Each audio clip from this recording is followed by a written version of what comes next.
It was supposed to be a simple weekend getaway. The Carlsons, John, Melissa, their teenage son Noah, and 5-year-old Lila piled into the family SUV and left behind the hum of suburban life for the towering stillness of Montana's Bitterroot Wilderness. John had talked about this trip for months, charting trails and marking campsites on folded topographical maps. Melissa packed sandwiches, water filters, and Lila's favorite fruit snacks. It was meant to be quiet, uncomplicated, restorative. A break from work, emails, and school stress. Just trees, sky, and time together. Lila was the youngest by far. Bright, imaginative, the kind of child who asked more questions than adults had answers for. She loved books about forest creatures and believed, with total sincerity, that fairies lived in flower buds. Her favorite story was Fern Hollow, a tattered picture book about animals who wore tiny clothes and had tea parties in hollow logs. When Melissa tucked it into Lila's backpack that morning, the little girl squealed like it was Christmas. "Do you think we'll find where the foxes live?" she asked, swinging her stuffed bear, Button, by one arm. "Maybe," her father smiled, "but only if you keep your eyes wide open." It was early autumn. The mountains were crisp, but not yet cold, with gold-leafed aspens painting flashes of color along the highway. They drove with the windows down. The scent of pine drifted through the car, and the soundtrack was laughter, arguments over snacks, and Lila singing softly to Button in the back seat. The trail they chose was remote, but manageable. A moderate 7-mile loop with sweeping vistas and a glacial stream that traced the edge of the forest. Families hiked it all the time. No known predator activity, no strange park alerts, just wilderness. The family reached the trailhead by early afternoon. Noah tightened the straps on his day pack. John double-checked the GPS. Melissa helped Lila with her tiny hiking boots red with little stars on the sides. She clutched Button close and whispered something into his threadbare ear. Then they set off. 4 people stepping into the woods, unaware that by sunset, only 3 would walk back. And for the smallest one, the forest would never let go. It's the photo everyone remembers. One that would be plastered on flyers, pinned to trees, and broadcast on local news stations for months. Lila Carlson, age 5, standing at the Bitterroot trailhead just before noon on October 9th, 2021. Her smile is wide, her cheeks flushed with cold air and excitement. She's gripping a worn-out teddy bear with one arm, Button, the companion she never left behind. Her other hand rests on her hip, striking the kind of defiant pose only a 5-year-old can make look both brave and adorable. Behind her, the wooden trail marker is just visible. Lost Creek Loop, 7.3 mi. To most, it's just another child's photo before a family hike. To investigators, it became the last verified moment Lila Carlson was seen alive. John took the photo on his phone, crouched low to match her height. "Say cheese, Button," he teased. Lila grinned, holding her bear up like a trophy. The sun caught her hair, turning the strands to fire. She was wearing her red hiking boots and a pink fleece jacket with a tear at the sleeve. Melissa kept meaning to sew. In the background, Noah was making bunny ears behind her head. Out of focus. They were laughing. The photo was time-stamped. 11:47 a.m., just 24 minutes before the scream. They had just started the trail. John led, checking the map app on his phone. Noah walked behind his mom, earbuds in. Lila skipped between them, dragging Button through the dirt, narrating an imaginary story about forest queens and tree dragons. Melissa called to her, "Stay close, baby." And Lila giggled, "I'm right here, Mommy." The terrain was easy at first, the kind of path built for families and weekend wanderers. Well-worn, packed earth, bordered by lodgepole pines and the occasional birch. Birds called from overhead. A squirrel darted across the trail. Melissa reached to grab her phone for one more photo, but by the time she looked up, Lila was already ahead, only a few steps. Just past the bend, not even out of sight. And then, silence. No rustling, no footsteps, no more story about Button's forest adventures, just the breeze through the trees, and the beginning of every parent's worst nightmare. It happened fast, so fast that even now, Melissa can't explain it. One moment, Lila was there. Just ahead, skipping along the curve of the trail, narrating her make-believe story about a fairy circle where wishes get whispered. She paused at a crooked stump, shaped like a chair, and turned to Button. "They're close," she whispered, loud enough for her mother to hear. "They live in the trees with shiny eyes and glowing wings." Melissa smiled, indulging the fantasy. "Well, don't go too far. The fairies can wait." But Lila was already off again, red boots flashing between ferns and pine needles, her tiny figure weaving just beyond reach. The trail curved gently to the right, nothing steep, nothing dangerous. John stopped to retie his bootlace. Melissa turned to ask Noah if he had any cell service.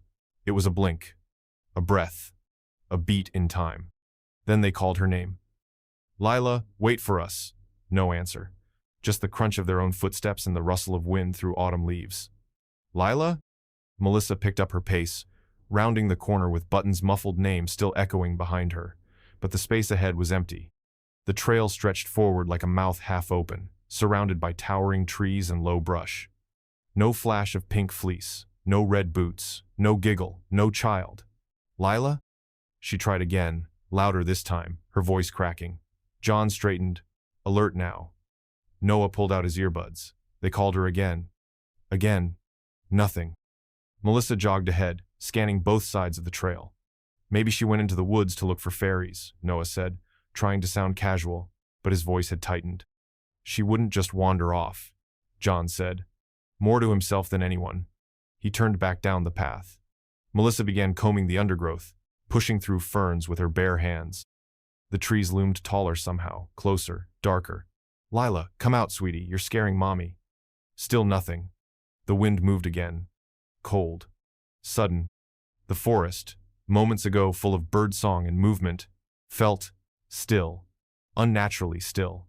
And then Melissa said it, the sentence that would define the rest of their lives. She was just here. But the forest didn't care, and Lila was gone. John ran back down the trail, past the crooked stump, past the rock she'd used to cross the shallow wash. Melissa was yelling now sharper, louder her voice, raw and shaking. "Lila, Lila, answer me!" No response. Just her own words bouncing off the trees and returning empty. Noah sprinted ahead, trying to find a clearing, a fork in the trail, something. But the path stayed straight, solid, undisturbed. The forest seemed untouched, too untouched, like it had never known they were there, like it had already forgotten. She couldn't have gone far, John insisted, but his voice had gone flat. A father trying to keep order, a man trying to slow his heartbeat. "She's 5, Melissa said. "She's 5 years old." They searched in widening loops. Melissa tore branches out of her way, scratched and panting. John called again, this time in a different tone, lower. Urgent, the kind of voice that comes from the stomach, not the throat. Noah tripped on a root and cut his hand, didn't even notice. They found nothing. No footprints, no broken twigs, no drag marks. The trail dust was smooth, undisturbed, as if Lila had simply stopped existing. Melissa knelt where they'd last seen her, sobbing into the silence. She wouldn't hide. Not from us. Not in the woods. John took out his phone. 1 bar of service. He dialed 911. The operator's voice was calm, clinical. "Name of missing person?" "Lila Carlson," John said. "Age? 5. Last seen? 20 minutes ago, maybe 30. She was right in front of us." "Did she say anything before disappearing?" Melissa answered for him. "She said she was going to find the fairies." The dispatcher paused. "Do you see any animal tracks?" "No," John said quickly. "There's nothing here. Nothing at all." And that was the truth. No signs of a chase. No screams. No footprints. The woods had simply opened, taken her, and closed again. Sealed, silent, waiting. The first search team would arrive in 90 minutes. But by then, the forest had already buried its secret. The call went out at 12:23 p.m. John Carlson's hands were shaking so badly he could barely tap the numbers on his phone. 1 bar, maybe 2. The screen blurred as sweat dripped into his eyes. But the call connected. 911, what's your emergency? The dispatcher's voice was steady. Too steady. John felt like he was underwater, trying to explain something that didn't make sense even to him. "My daughter, she's missing. 5 years old. She was just ahead of us. We turned a corner and she's gone." "Okay, sir. Take a breath. Tell me your location." "We're at Lost Creek Loop, Bitterroot Wilderness. Near the trailhead, maybe half a mile in." "Her name is Lila. Lila Carlson." Melissa was pacing in frantic circles now, calling into the woods with a broken voice. "She had a pink fleece and red boots. She has a stuffed bear button. She doesn't go anywhere without it." "Is there any sign she left the trail?" "No, nothing. That's the problem. She was just there. Then she wasn't." John could hear the dispatcher typing. Okay, sir, do not leave the area. Stay where you last saw her. Help is being dispatched now. Can you confirm no signs of animals or people?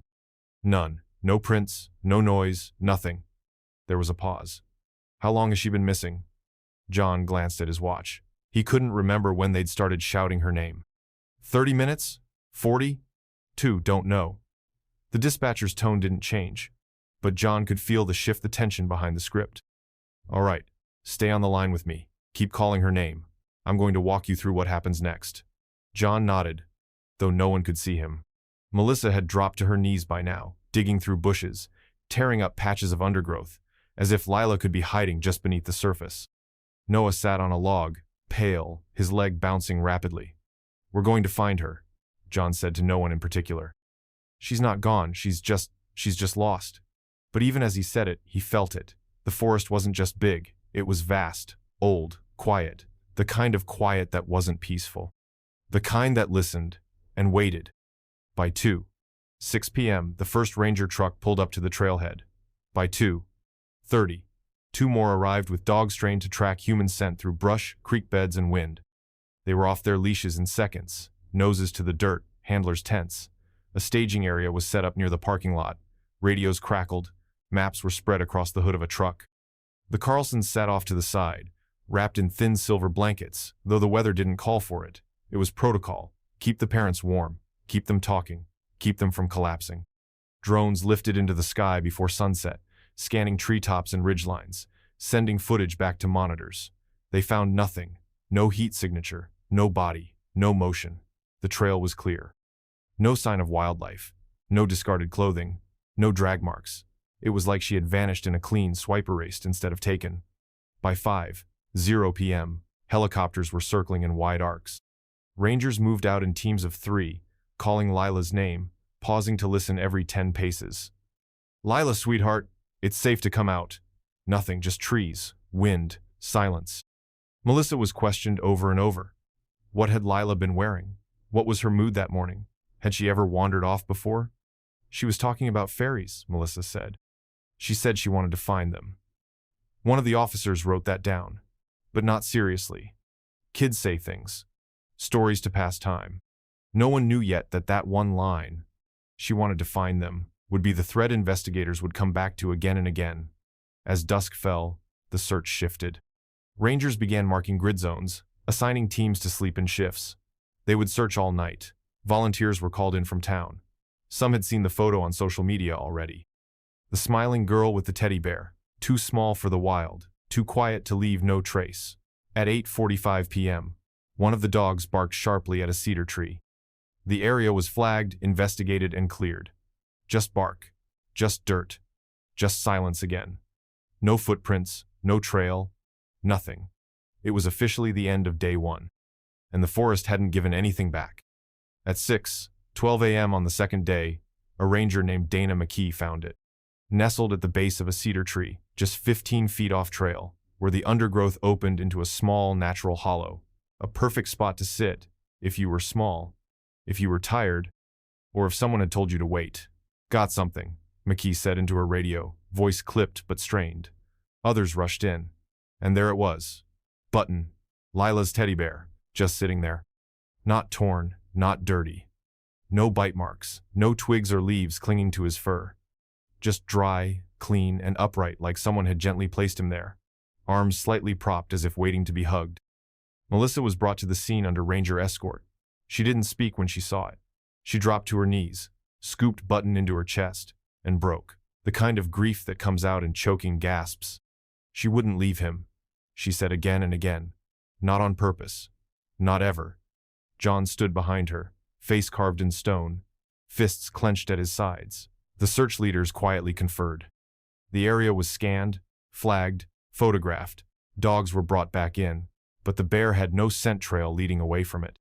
If Lila had held it while walking, if she dropped it or set it down, there should have been a trailsome lingering particles, but there was nothing. One of the handlers, a veteran with 20 years of field work, muttered it like a confession.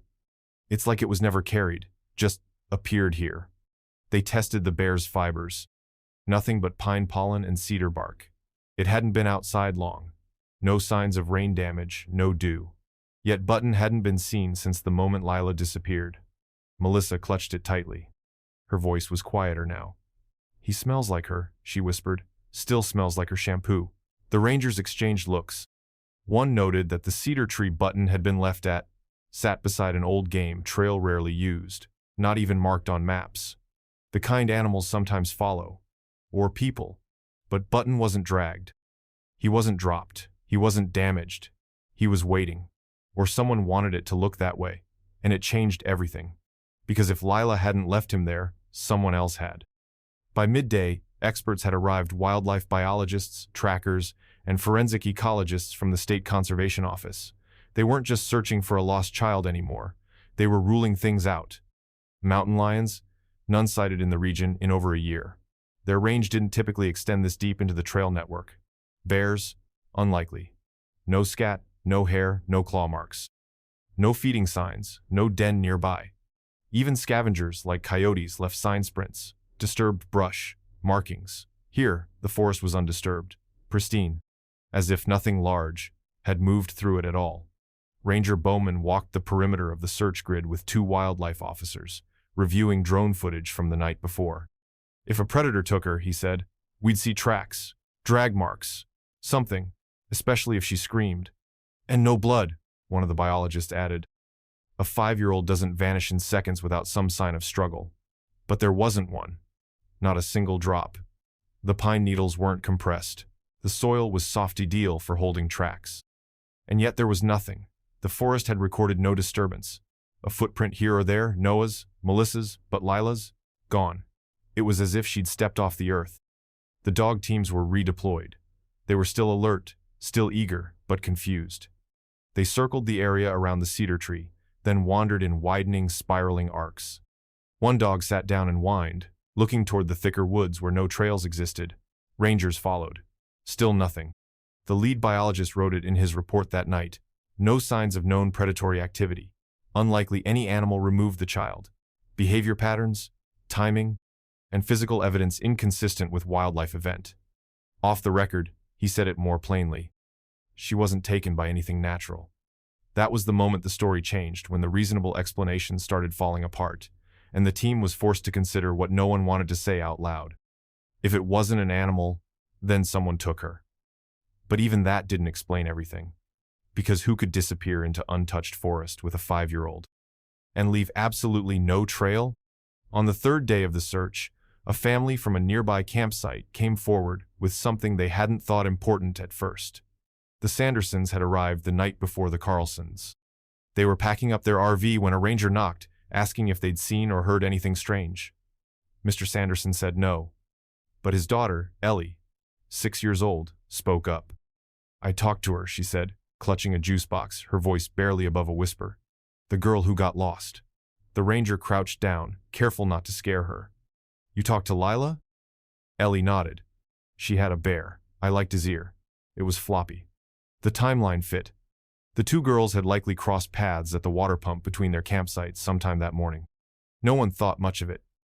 Kids say hello, wave, move on. But Ellie remembered more. "She said someone was calling her," she continued. "Who was calling her?" the ranger asked. Ellie looked down. "A lady." The ranger paused. "A lady?" "Yeah," Ellie said.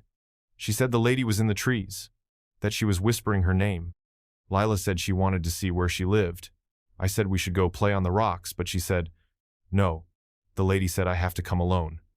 Mr. Sanderson shifted, uncomfortable now. "Kids and their imaginations," he muttered, but the ranger kept his focus. "Did she say what the lady looked like?"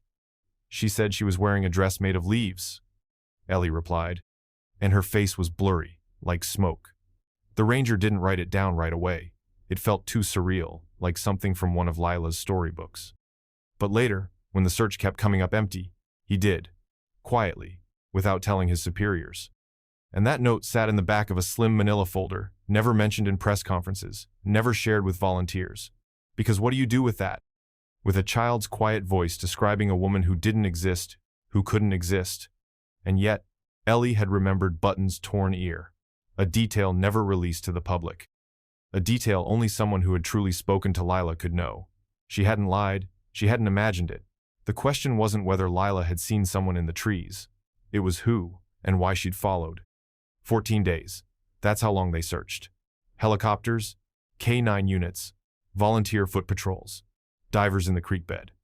The National Guard brought heat-sensing equipment. A psychic from Idaho claimed she'd seen Lila in a dream, beneath a stone that cries. A retired hunter said he found strange symbols carved into bark 3 miles west of the trail. Every call followed. Every lead checked, every path cleared. Nothing. Not a scrap of clothing, not a print, not a scream. Just Button, just that quiet place beneath the cedar tree. By day 15, the headlines began to shift. Hope fades in Bitterroot search. No signs found in Montana missing child case. The satellite truck started to pack up. Reporters needed newer stories. Sharper drama. The trailhead went quiet again, save for the wind and the smell of pine. Melissa and John stayed the full 2 weeks. They gave interviews. They walked every inch of ground they were allowed to. Melissa slept in the car. John barely slept at all. Noah stopped speaking. He would just sit near the camp stove, staring into the trees, as if expecting her to walk back out of them, barefoot, holding Button, asking for a snack. The official statement came at 9:30 a.m. on the 15th day. The active search for Lila Carlson is being suspended. Further operations will be based on new evidence or credible tips. They didn't call it over, just paused, just waiting. But everyone knew what it meant. The camp emptied.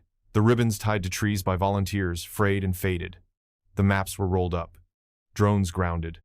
Button was returned to the Carlsons, sealed in a plastic evidence bag that Melissa refused to open.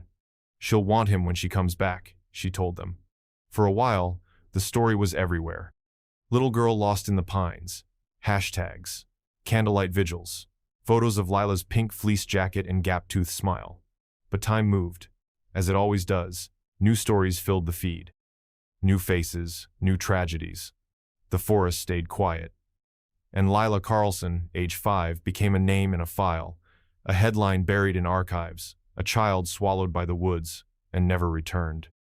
It started on Reddit, as these things often do. A user posted the trailhead photo of Lila grinning, clutching Button under the title, 5-year. Old girl vanishes without a trace in Montana wilderness. No footprints, no body. No theories that make sense. The thread exploded overnight. Thousands of comments, upvotes, reposts, and with it came the wave. True crime YouTubers uploaded hour-long breakdowns with grainy satellite overlays and time-stamped theories. TikTokers walked their local trails whispering Lila's name for views. Podcasts called it the most baffling wilderness disappearance since Dennis Martin. People dissected every frame of John's last video, every public police interview, every minor inconsistency. But it didn't stop at the facts. It never does.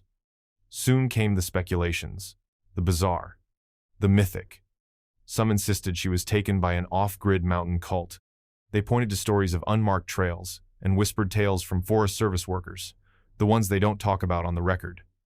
Others claimed human trafficking, that a remote vehicle access point west of the trail could have allowed a kidnapper to vanish unnoticed. But the most viral theory, the one that stuck in people's minds like a splinter, was older than all the rest. Fae folklore. She followed the lady, one post read. That's what the other child said, right? Photos were uploaded of fairy rings found in the Bitterroot. Ancient stories were shared, children disappearing into trees, lured by voices only they could hear. Some said Lila had been chosen. One video, The Whispering Woods. Did a forest spirit take Lila Carlson? Racked up over 2 million views in 4 days. The host showed archival drawings of woodland entities. The green lady, the pale mother, the faceless woman. The forest never gave her back, he said. Because maybe it never planned to. Officials refused to engage. They cited facts, not folklore. But it didn't matter. In the public's mind, Lila's case had transformed. It was no longer just a search for a missing child. It was a story. A mystery threaded with something ancient and unsolved. And story especially, the ones with no clean ending, spread like wildfire. Even as the real fire of the case went cold, the internet kept it burning, fanned by pixels, grief, and questions no one could answer. It was a month after the search ended, and the Carlson home felt frozen in place. Lila's bedroom remained untouched, pillows still fluffed, her nightlight still set to stars. Melissa couldn't bring herself to change anything. John started sleeping on the couch. Noah rarely left his room. One afternoon, while rummaging through the shelves in the den, Noah found her sketchpad.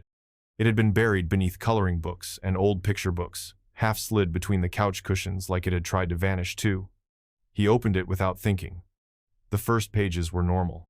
Smiling suns, stick figures holding balloons, Button drawn again and again with a smile so big it nearly split his face.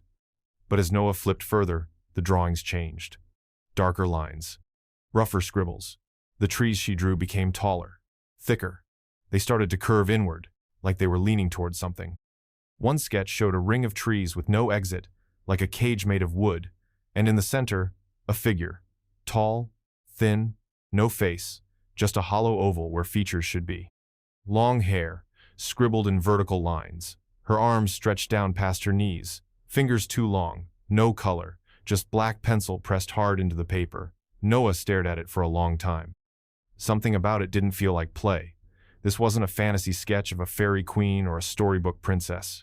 This was fear, raw, unfiltered. "Mom," he called out, his voice cracking. "Come look at this." Melissa took the sketchbook, her hands trembling. She didn't speak, didn't cry.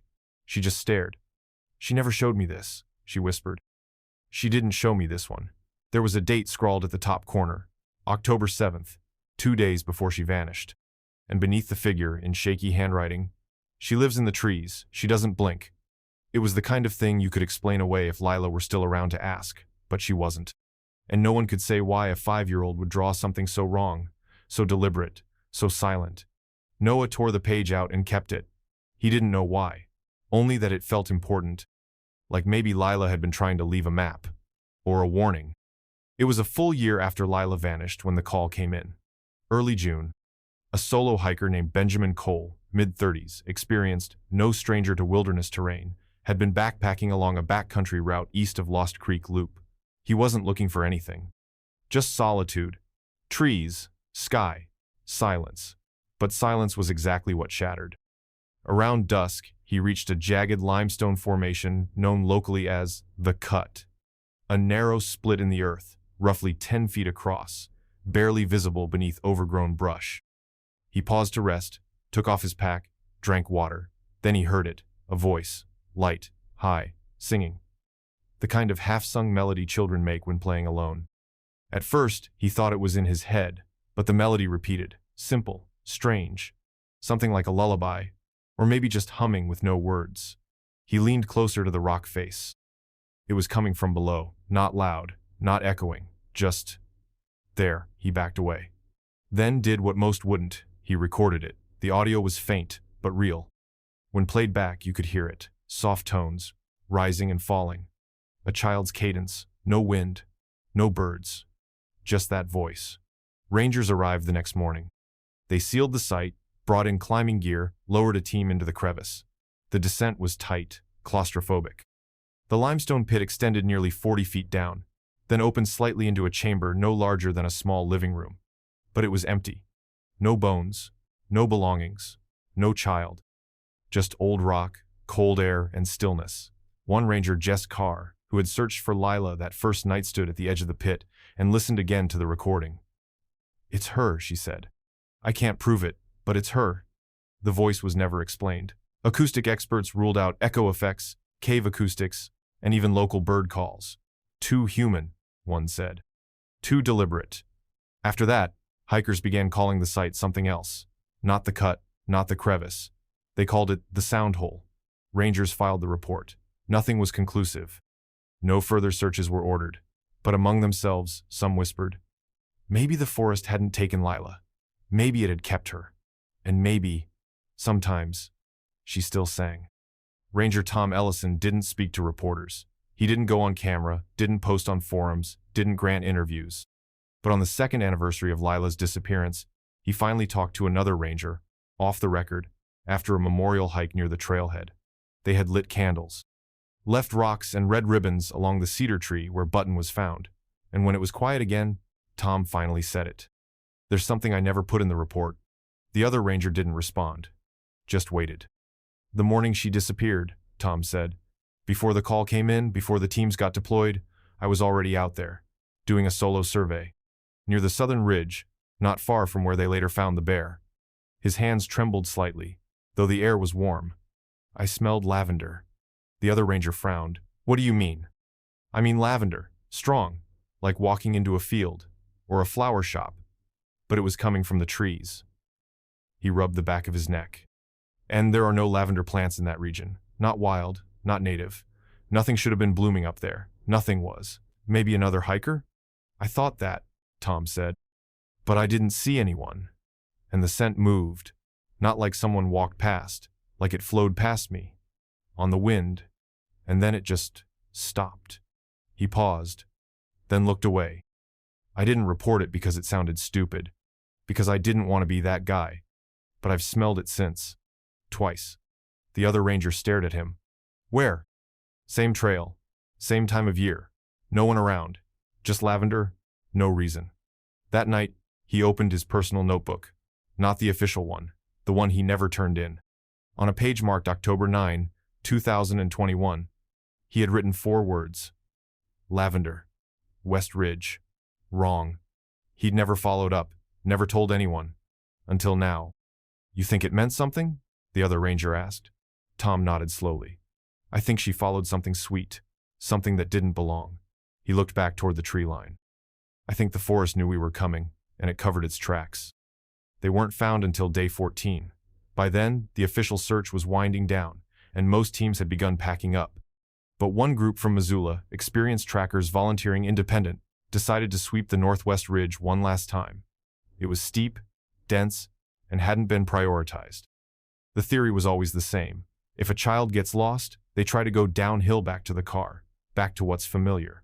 Lila's case had followed every standard protocol, every known rule of wilderness survival, and gotten nowhere. So the volunteers went up. Just after 3:00 p.m. One of them crouched near a patch of soft, shaded soil beneath a stand of lodgepole pines. "Hey," he called quietly. "Someone take a look at this." At first the others didn't believe it, but there it was. A single set of small footprints. Bare. No tread marks, no socks, no sign of shoes. Just toes and heels, spaced unevenly, like someone moving cautiously, unsteadily. And they weren't heading toward the trail. They were heading away. Uphill, straight into the unmarked brush. The volunteers called it in. Rangers arrived fast. Photos were taken. The prints measured roughly 6 inches, consistent with a child Lila's size. The stride length fit. So did the weight distribution. Flat-footed, not bounding like a deer or stepping deep like an adult. No signs of injury, no blood, no drag. Just a trail of quiet steps in a place no 5-year-old should have reached alone. The strangest part?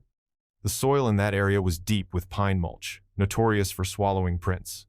You had to step just right, in just the right spot, to leave a clear impression. And yet there were 11 distinct footprints in a nearly straight line. No wandering, no panic, just deliberate movement like she knew exactly where she was going. But after the 11th step, the prints stopped. Not faded, not dispersed. Stopped, as if she'd stepped onto stone or been lifted. Searchers swept the area, flagged trees, brought in dogs again. The canines reached the final footprint and sat down.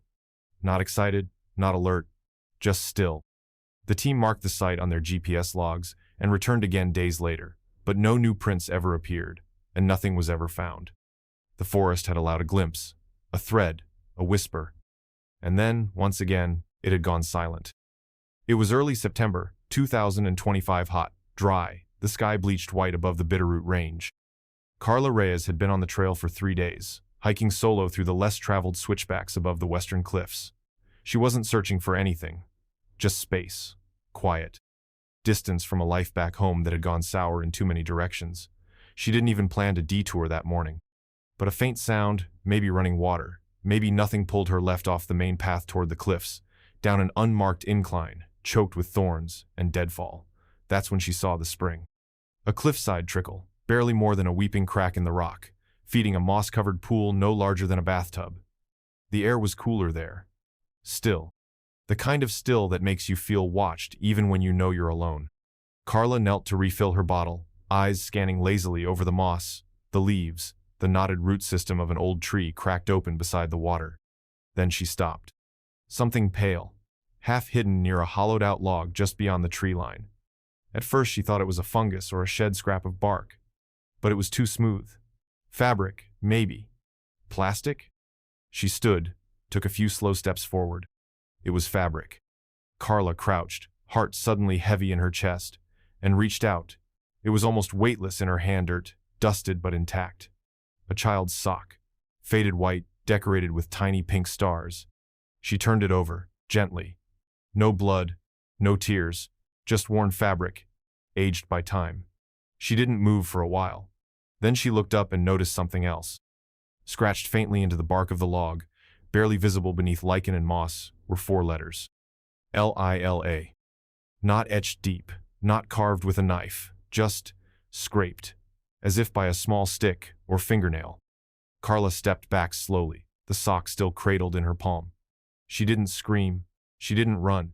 She took a photo, marked the GPS, then hiked, fast and steady, back to the ranger station nearly 7 miles away. That night, officials returned to the site, and there, near the hollow log by the spring, they found something else. A flash of red. It was tangled in a low cluster of branches, just above eye level, where the forest opened in a small crescent around the spring. A ribbon bright red once, now faded to something between rust and rose. Tattered, soft at the edges, but unmistakable. Rangers moved carefully, taking photos before touching it. Then one of them stepped forward, gloved, and gently untied it from the branch. It slipped loose easily, as if it had only just been tied, but the bark beneath it had grown slightly around the knot. The ribbon had been there for years, and still it was tied in a perfect bow. Melissa Carlson confirmed it by photo. "That's hers," she said, her voice shaking. "That's the one I used to tie her hair. It was in the trailhead picture, and she was right." There it was in the photo, holding back Lila's loose braid, just above the collar of her pink fleece. Same material, same soft sheen, same frayed corner where the thread had begun to unravel. The bow was too clean to be wind-blown, too intact to be left there by accident. It hadn't fallen. It had been placed. By whom? When? There were no other signs, no bones, no blood. But beneath the branch, caught in a tangle of leaves, was a second piece of fabric scrap from a jacket, later matched to the lining of Lila's fleece. 4 years. No remains, no confirmed sightings, just a ribbon, a sock, and that name scrawled into rotting bark in a child's hand. Investigators reopened the file. Cadaver dogs were flown in. A new search perimeter was mapped, but the terrain was rough cliffs, deadfall, shifting soil. Every step forward erased the last. Still, one fact chilled the team more than any other. The branch where the ribbon had been tied, it faced away from the spring, toward the trees, as if Lilahor, whoever tied it had, left it not as a signal to be found, but as a sign of where they'd gone. And where, once again, the forest had closed in behind them. 2 days after the ribbon was found, the team expanded their search 300 meters northwest, following subtle game trails that led deeper into the trees away from the spring, away from where any child, especially barefoot, should have wandered. It was there, just before the incline gave way to a shelf of broken shale, that a volunteer spotted something unnatural. A circle, roughly 4 feet across, perfectly round, formed by 39 small, bone-white stones clean, polished smooth by water or time, and placed with care. Too careful. They were evenly spaced, no moss, no dirt between them, just a ring on the forest floor like someone had arranged them as a marker, or a boundary. In the center, a pair of shoes. They weren't buried, they weren't old, they were upright, side by side, toes forward. Tiny canvas sneakers white with pink soles, Velcro straps untouched, tongues still stiff. They were new, unworn, and chillingly familiar. Melissa identified them from a catalog photo the same day. They were in the box, the ones I packed in her suitcase. She never even wore them. They were going to be for school. She covered her mouth, sobbing quietly. How are they here? That was the question that froze everyone. How had the shoes made it from a missing child's luggage, still packed in a bag at home, to the middle of a Montana forest, inside a hand-placed stone circle?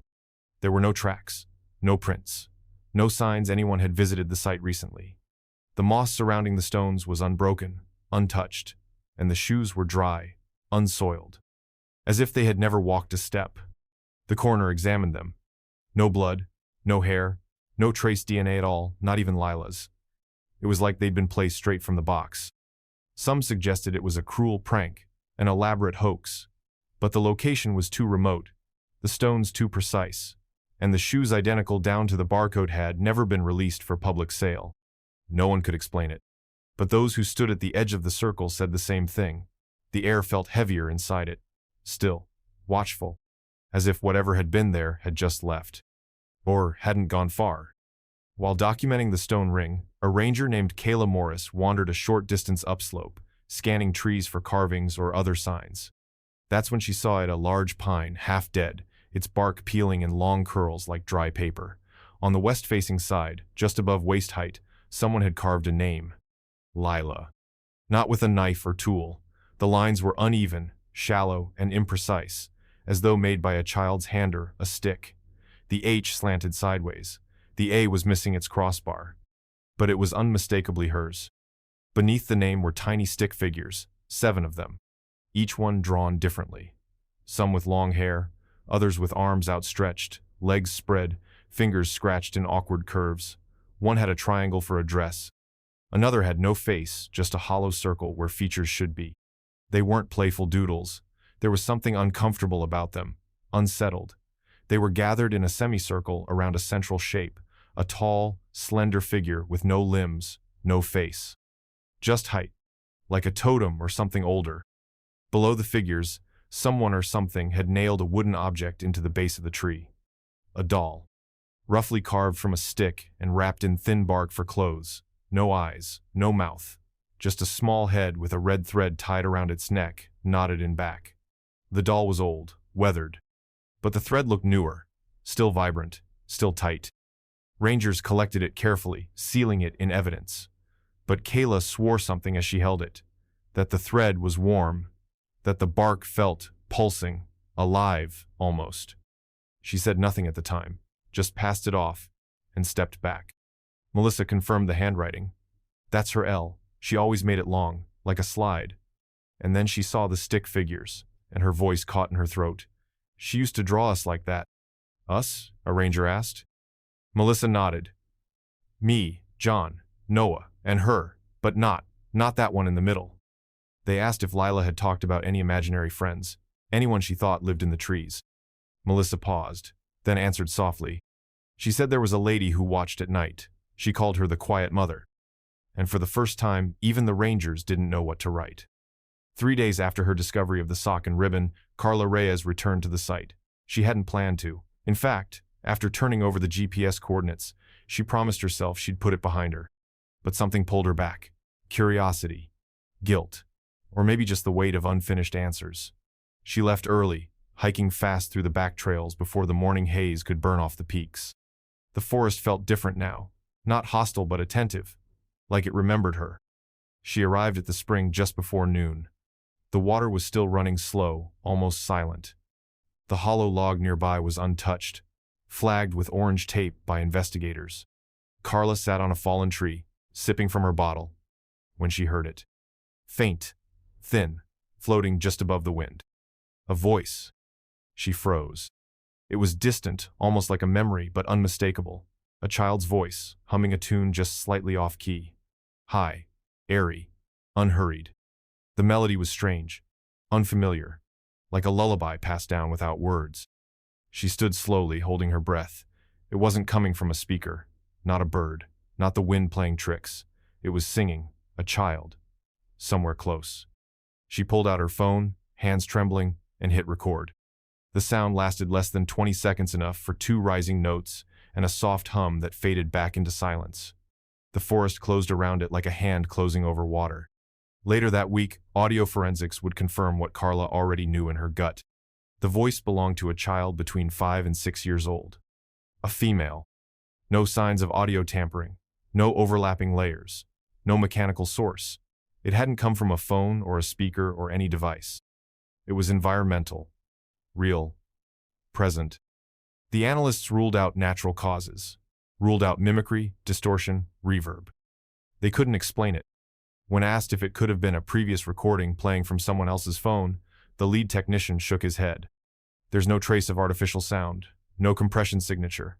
If that voice came from anywhere, he paused, it came from there. And so a new line was drawn in the case. Lila Carlson hadn't just left behind a ribbon, a sock, and a name carved in bark. She had left her voice, and the forest somehow had kept it. The next day, the area was shut down entirely. Trail access restricted. Yellow tape fluttered across trees like warning flags. Authorities from state and federal agencies arrived with portable shelters, lighting rigs, and quiet, grim determination. They weren't dealing with just a cold case anymore. They were treating it like an open scene, a scene that was, somehow, still active. The hollow log where Carla had found the sock became the central focus. Dogs were brought in, 2 German shepherds and a bloodhound, each trained in cadaver detection and trauma residue. As soon as they reached the log, the dogs reacted, not with typical signals, no barking, no aggression, but with intense, almost panicked energy, circling, whining, scratching lightly at the earth. One of them froze, with its nose pressed directly to the opening of the log, and refused to move. But when handlers investigated, they found nothing. No bones, no clothing, no blood, just rotted wood, moss, and old leaves. Samples were taken and sent to a forensics lab. Soil, bark, insect activity. All came back inconclusive. No human remains. No decomposition signature. And yet the dogs were certain. They returned to the log multiple times, pulled toward it again and again, as if something were still there, or had been, recently. The site was examined with ground-penetrating radar. Nothing below the surface, no cavities, no buried evidence. The only disturbance was around the log itself, natural depression, likely caused by years of erosion. But something about it felt wrong. The depression was too round, too uniform, and near its edge, investigators found one final detail. Embedded beneath a patch of moss, a single baby tooth. Small, white, intact, no root damage, no blood, clean. It was sent for testing. Within 72 hours, the results came back. Mitochondrial DNA confirmed a direct maternal match to Melissa Carlson. It was Lila's. The log held no other trace of her body, but her tooth left like a marker, or an offering was real, tangible, undeniable. Some believed it was all that remained. Others, quietly, believed it was something else entirely. A sign that she had been there, and might still be near. The team circled the hollow log for hours before they found it.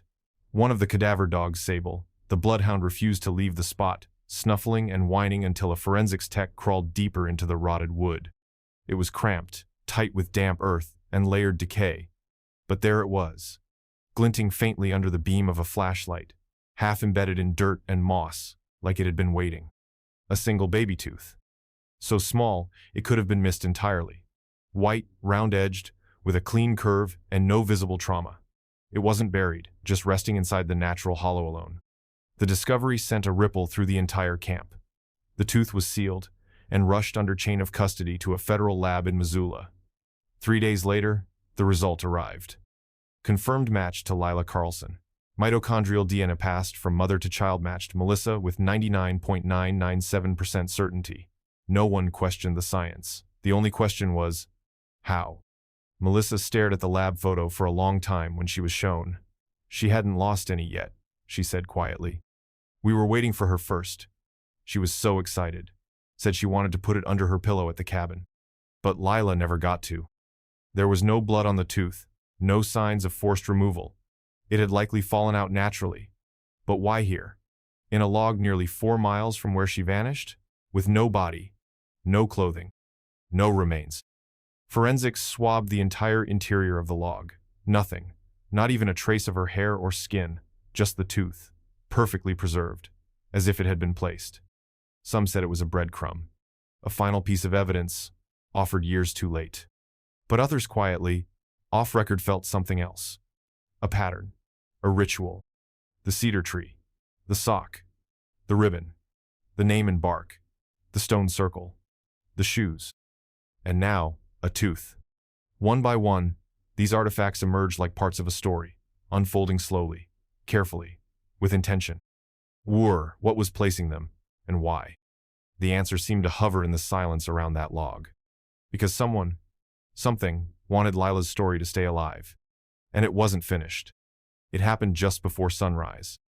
Ranger Evan Brooks was on early rotation, checking the eastern trailhead for signs of trespassers or curious hikers ignoring the closure order. It had rained the night before, leaving the path slick with fresh mud and pine needles. The forest was still, heavy with fog, the kind that sinks low and doesn't rise. At first, he thought it was trash, a bundle of fabric sitting on the wooden bench near the trail sign. But as he got closer, his heart rate changed. Because it wasn't trash. It was a small child's jacket, pink fleece, sleeves folded in. And tucked neatly inside it, facing up with Button eyes open to the trees, was Button. The bear. Unmarked, undamaged, clean.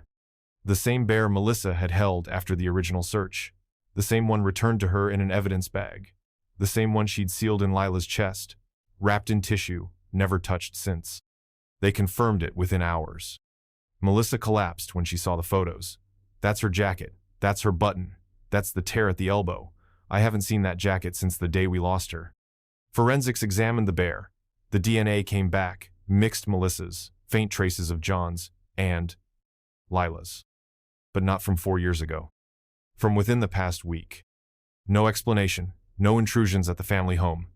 The original bear was still in the chest, still sealed, untouched. And yet, here he was again, sitting patiently, folded in her coat, right where it all began. The team bagged the items with sterile gloves and reopened the trailhead perimeter. Cameras were installed, sensors deployed. Nothing else appeared. Button never blinked, just stared forward, as if waiting. Melissa refused to take him back this time. He belongs to her, she said. And wherever he's been, he's not ours anymore. Some rangers suggested staging the area, leaving the bear and coat out again, watching for who or what might return. But the team lead shut it down. Quietly. Firmly.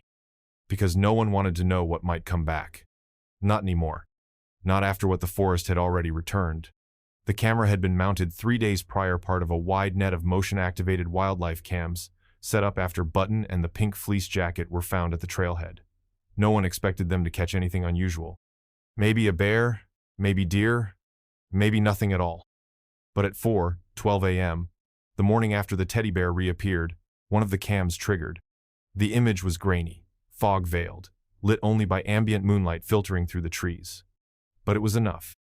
A child, standing alone near the edge of a small clearing, not far from the cedar tree where Button had first been found 4 years earlier. She faced the camera directly. Blurry, but not from motion, from distance, from something else, as if the air between her and the lens shimmered faintly, like heat rising from pavement. She was small, slight, with her hair loose around her shoulders. Her arms hung at her sides, and she wore a simple cotton dress. Pink, with a blue stripe at the hem, exactly the same as in the last known photo of Lila Carlson. But the timestamp was the most impossible detail of all. 4:12 a.m., September 11, 2025. Just hours after Button was found, 4 years and 2 days since she vanished. The photo was reviewed by digital forensic analysts. No signs of tampering, no signs of projection or post-editing. The data file was raw, untouched. The environmental conditions matched the known weather for that morning. Dew point, moon phase, temperature, everything aligned. Some tried to explain it as a child from a nearby town, an early wanderer, a cruel prank. But there were no missing persons reported that day. No children unaccounted for in a 50-mile radius. And the dress? It had never been commercially available. It was hand-sewn by Melissa's sister, one of a kind, never sold, never posted. I made it for her 5th birthday, Melissa whispered, staring at the printout. She only wore it once. That day, the day we lost her. The team printed copies, passed them around. Some refused to speak, others simply asked, if that's her, where has she been? And more chilling, why come back now? The photo changed everything. Within hours, a full team of rangers and federal agents swept the area where the image was captured. The soil was moist from night condensation, and that's when they found them. Footprints. The child's were small, delicate, spaced close together. Barefoot. Slight toe drag in the right foot, consistent with Lila's known gait from home videos. But that wasn't the part that froze the team. Beside her, sometimes behind, sometimes overlapping, were another set of prints. Larger, deeper, human, adult-sized, but barefoot. At least a dozen impressions, weaving beside the smaller prints, like a shadow walking in step. The stride was long. The pressure in the heel was heavy. Whoever it was had moved slowly, deliberately, never more than a few feet away from the child. There were no signs of boots, socks, or tools. No flashlight batteries, no wrappers, no gear. Whoever it was had moved through thick terrain with nothing. The size was estimated to be male, though that wasn't confirmed. What was clear was the depth. The impressions pressed almost an inch into packed soil, too deep for casual walking. As if this persona, if it was a person, was heavier than they should be, or had been standing still, watching. Some of the prints faced away from the trail, others faced the child's. One, oddly, had the toes pointed directly at the camera's position as if it had known it was being watched, and none of them led out. The trail of prints just stopped.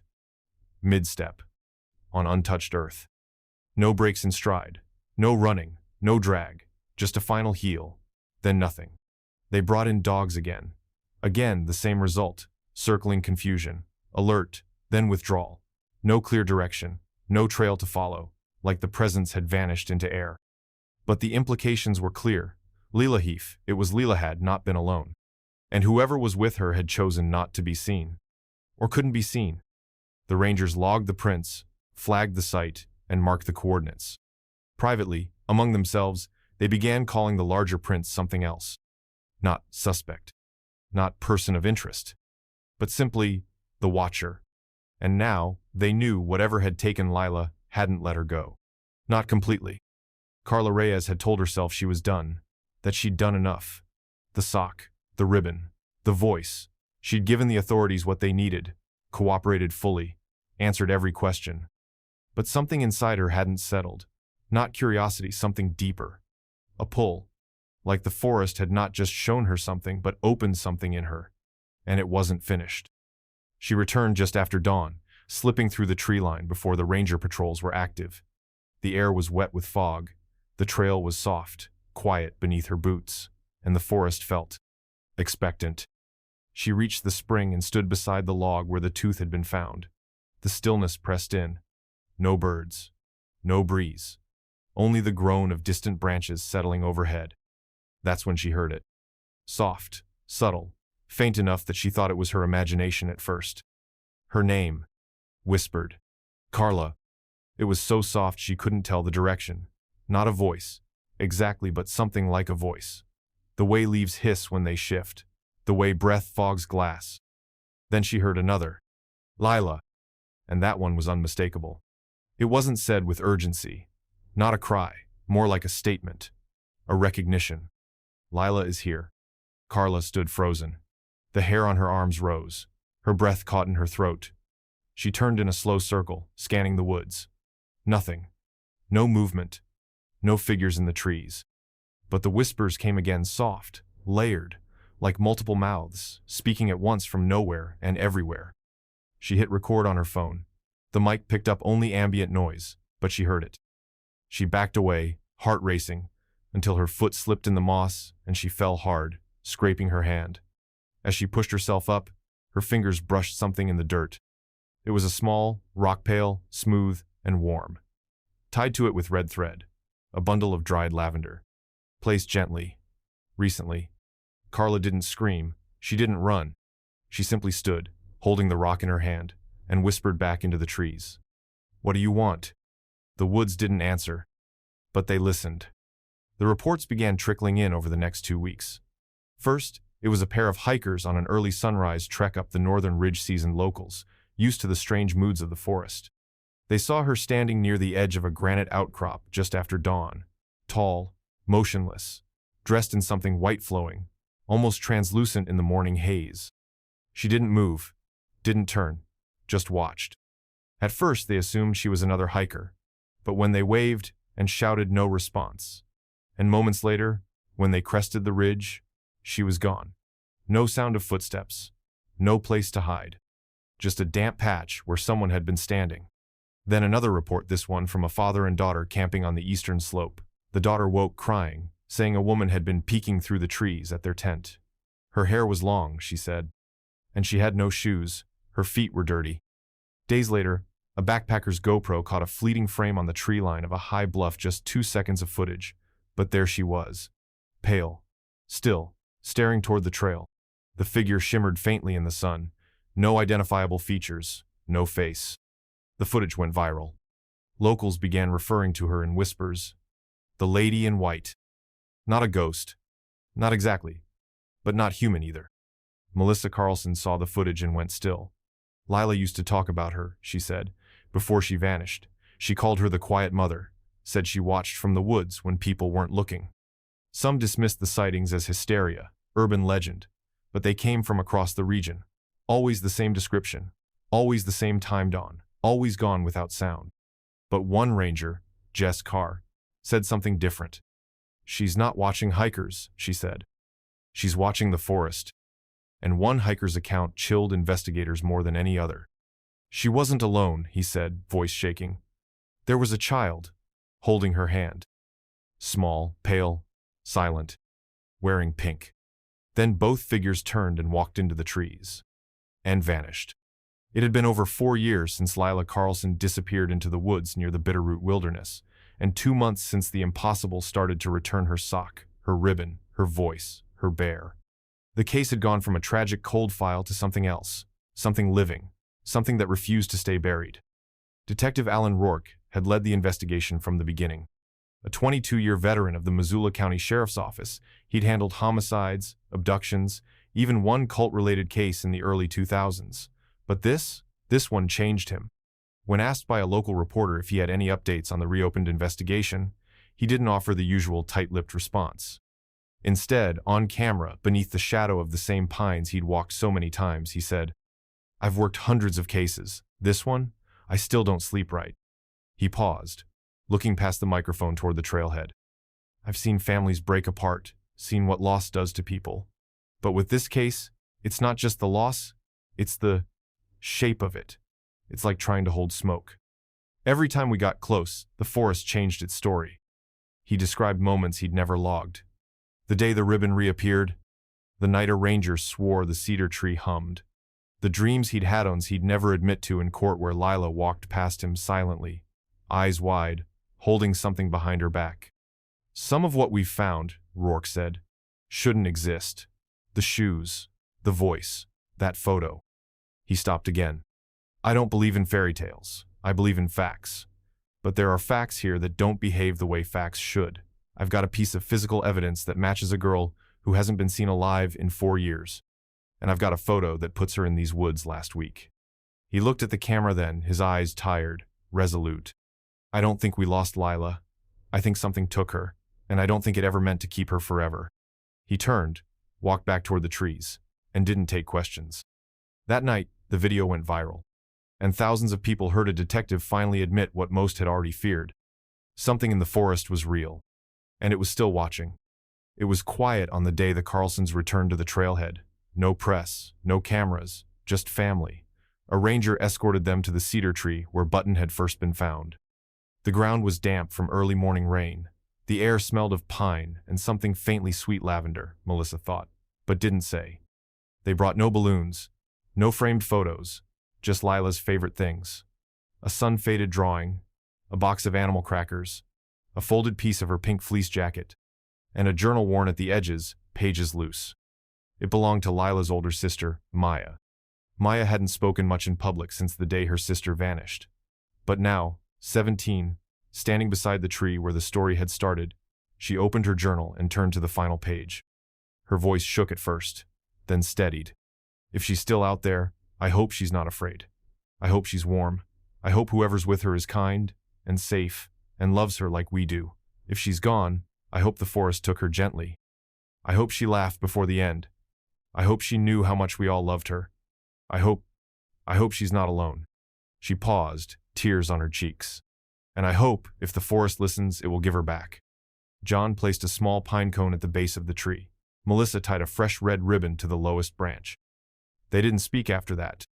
The family stood together, arms linked, facing the trees that had once swallowed their daughter whole. The woods made no sound. No wind, no birds, no voices. Just the trees still, tall, watching. As the Carlsons turned to leave, Maya looked back once more and whispered, barely audible, "Goodbye, Lila." And in that moment, beneath the hush of a forest that had never given them peace, something shifted. A single breeze moved through the clearing, rustling only the ribbon. Once. Then all was still again, and the trail behind them slowly faded into shadow. Time passed, but the forest never forgot. Years after the Carlsons held their quiet memorial, hikers still spoke in low voices about a particular stretch of trail near the western Cliffsand area, dense with pine, thick with shadow, where GPS signals flickered and the wind never blew quite right. The place where Lila's voice had once been heard on the wind, where the footprint trail had stopped mid-step, where Button had come back without explanation, where something had once whispered a name. Most hikers avoided the site now, but not all. Some came because of it. Drawn by morbid curiosity, folklore blogs, or whispers on Reddit about a place in Montana where the forest once took a child and maybe gave her back. They called it different things: the Silence, the Watcher's Hollow, Lila's Trail, and all of them pointed to the same place: a narrow, jagged fissure in the eartha limestone gash splitting the forest floor near a shelf of exposed roots. The same place where a voice had once risen from below. No official records name it, but the sign says enough. Area closed, unstable ground. Posted by the Forest Service, bolted in with thick chain. The lettering is faded, but firm. Rangers will tell you the rocks are prone to collapse, that the soil shifts too easily after rain. They'll warn of twisted ankles, lost dogs, sudden falls. But that's not why people whisper. They whisper because sometimes, in the early hours when the fog clings and the trees drip with dew, people still report hearing something from the fissure. A song. Faint, childlike. A wordless hum that stops the second you acknowledge it. Others say they've seen movement deep inside the shadows. A flash of pink. A pale hand. The shape of a child watching quietly, before vanishing back into stone and root. No one stays long, and no one climbs down. The mystery remains to live, tangled in pine and silence. The shoes, the ribbon, the whispering trees, the woman in white, the footprints beside the small ones. And Lila, a child lost, and maybe found, but never returned. Because some places don't let go. Not really. And some stories, like the one carved into bark, tied with red thread, and sung in the dark, aren't meant to end. Just echo. This story was intense, but this story on the right-hand side is even more insane.